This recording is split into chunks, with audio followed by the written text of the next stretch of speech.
Hey everyone, it's lovely to see you all here. This week we are joining together for 5 days to chat about sales.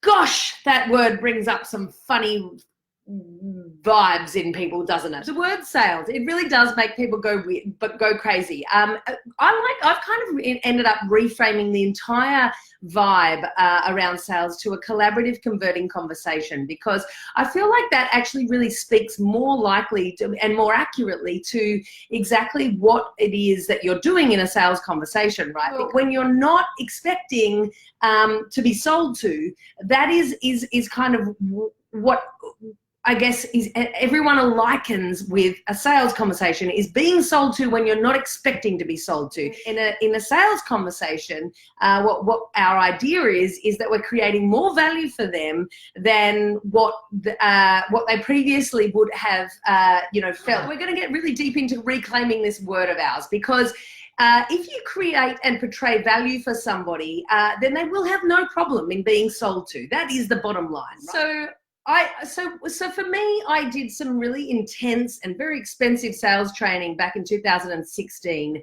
and it was singularly like, you guys know that I know how to get leads on Facebook, right? That's my forte. I'm a marketer, marketing strategist, and that's something that I absolutely know how to do.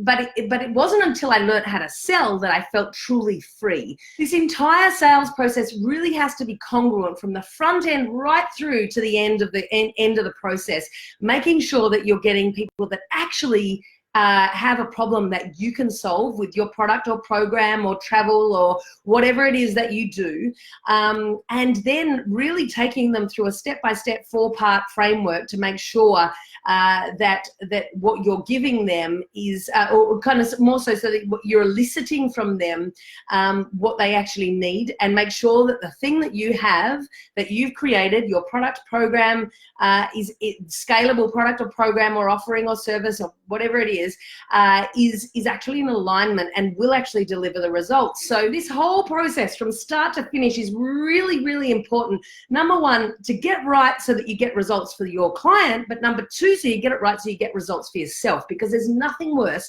than ending up 6 months into a process and realizing that you can't actually deliver what they want as a solution, that you in fact did sell them a furphy, even though you never meant to. And now here you are, turning yourself inside out, trying to deliver what the hell that they said that they wanted in the first place so that you keep your reputation, right? So what we're going to do this week is we're going to reframe your feelings around the word sales. So the importance of getting okay with sales. So it is actually about how you guys value yourself. So if you've got any existing childhood trauma or kind of stuff kind of trapped in your energy pathways around your own self-worth, then that's something that you're going to need to go and address before you can really probably, and I think this is from like from a really congruent and authentic space, be able to get on the phone and know that what you do is worth it to other people. Then that kind of enters into the space of, is what I'm doing worth it? So it's not about whether I'm worth it, it's then layered up above that, is what I do worth it? And then there's a whole bunch of questions that we kind of need to look at in the marketplace. So that's where you want to be doing some research around your product, your price, the place that you're selling it, online, in person, whatever, so geographic areas, and promotion. So the 4 Ps of marketing.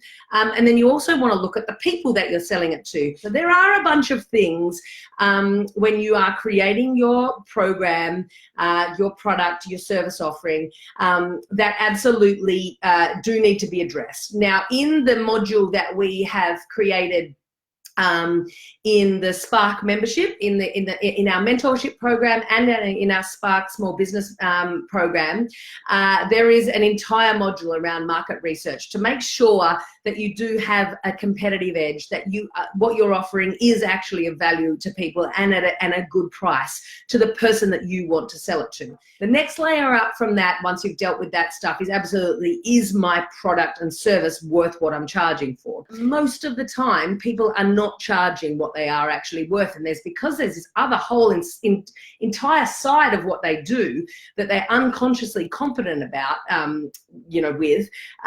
that's a whole lot of value that they don't charge for. So they're busy saying that this end product or service is the only thing that I can charge for. And if I look across the marketplace, so if I just put myself out there as digital marketing services, right? If I looked across the marketplace, I'm expensive compared to some, but I'm friggin' cheap compared to others. So it's all about being able to justify the value of what you do. So if you've got a significant kind of piece of magic or edge to what you do, then absolutely you can charge for it. And because it's going to be original or different, chances are there's no kind of guide in the marketplace for what you can charge for that. So that's actually entirely up to you. You may not be able to put a price point on to start with, but you'll have this inherent kind of intrinsic vibe about what that is actually worth, and some confidence around that comes from giving that experience out to people and then starting to see the sort of testimonials and joy that's coming back to you as a result. It took me quite a long time to kind of really realize exactly what I was worth. In fact, I kind of took a little bit of a sabbatical from charging really high ticket prices, like the sort of 25 to 35 grand a year kind of prices, which is what I am actually worth. I know that's what I'm worth, because I needed to kind of circle back and pull out that original magic and that unique edge that I've got and find a way to put the right messages around that so that I could actually charge for that, better introduce the process. It's called AIDA: attention, interest, desire, action. So write them down: attention, interest, desire, action. The really cool thing about when you know a framework for yourself, right, and how you do what you do, that AIDA framework is actually relevant not just to your sales calls, but to every single blog post, every single Instagram post, Facebook post, workshop that you might run. That is kind of like the backbone of everything that you should do. So if you can come up with a really kick-ass AIDA process for your own product or program or service, then you've kind of got your social media shit sorted too, right? How to ask for action on your social media. That AIDA process really fits for that as well. Interest. How do you get somebody to be interested in what you do? Well, here's a fucking hint. Be interested in them. What are they saying? What do they want? And ask the right questions. Desire. How do you get them to desire exactly what you have? Now, that is going to come down to matching the value of what you've got with the answers to their questions, to the market research that you've done and how this stuff is kind of positioned in the marketplace, right? How do you make yourself more desirable to them? It's also going to come down to a little bit of learning my one-to-one-to-one rule, the one person, one problem, one solution, because the more you can speak to an individual, the more desire and really hone in on exactly what's going on for them and help them get a solution to that through exactly what you do, and make that really specific to them, then obviously the more desire they're going to have to spend money with you, right? Asking for action is not a it's not a dirty thing to do, right? Because most of the time when you've got through the attention, the interest, and the desire bit, then they're going to want to know how to take action, because otherwise you're just going to leave them hanging. It's a really, actually quite irresponsible thing to do. So if you don't then go forward with just as much power as you've held the rest of the conversation with and say, cool, so there's a couple of different ways we can work together. This is the process. Step 1 is this, step 2 is this, step 3 is that, and tomorrow I'm going to send you out this and we're going to do that, and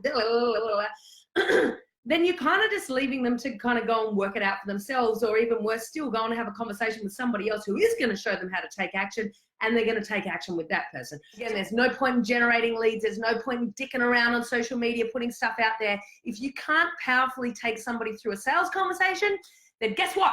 You ain't got a business, lovers. You've got a hobby.